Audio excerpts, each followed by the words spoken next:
ऐसे मत कर धन। दिलवा तोड़ेला थोड़ा थोड़ा राजा जी, सुसाता राजा सदा के कोरा राजा जी। हे हरे राम कृष्ण जगन्नाथ प्रेमानंद क्या अरे दिलवा तोड़ेला थोड़ा थोड़ा राजा जी, सुसाता राजा सदा के कोरा राजा जी। झूठ बात है। हो जाए हो बारी के सोलोइया से, हो सोलोइया से। अब ऐसे ही करबू का? सौरी सौरी सुना, सौरी सौरी सुना काहे खिसियालू अपना सैया से।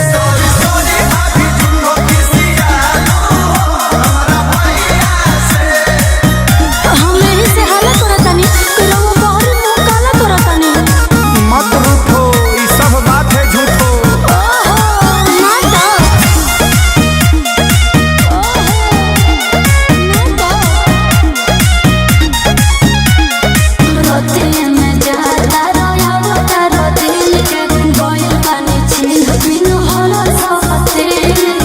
मच्छर कटले होई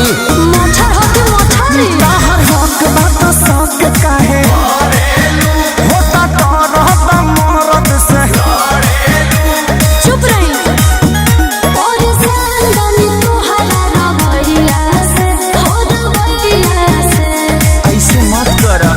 सौरी सौरी सुना, सौरी सौरी सुना काहे खिसियालू अपना सैया से।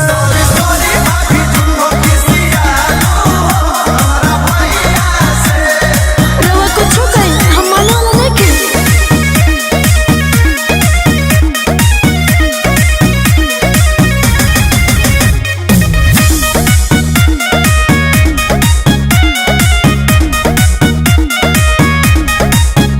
अरे हम पीछे कपड़ा ला सारा तारा मोले, मान जाओ सोना ना तो लोगोंगे रोने। मूत्रो चुप पाके शंका तू लंका लगा दे हे सारी मोनू के कमनो सजा दे।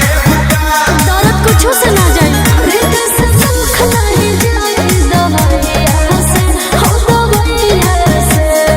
काहे नहीं खुश सुना? सौरी सौरी सुना, सौरी सौरी सुना काहे खिसियालू अपना सैया से।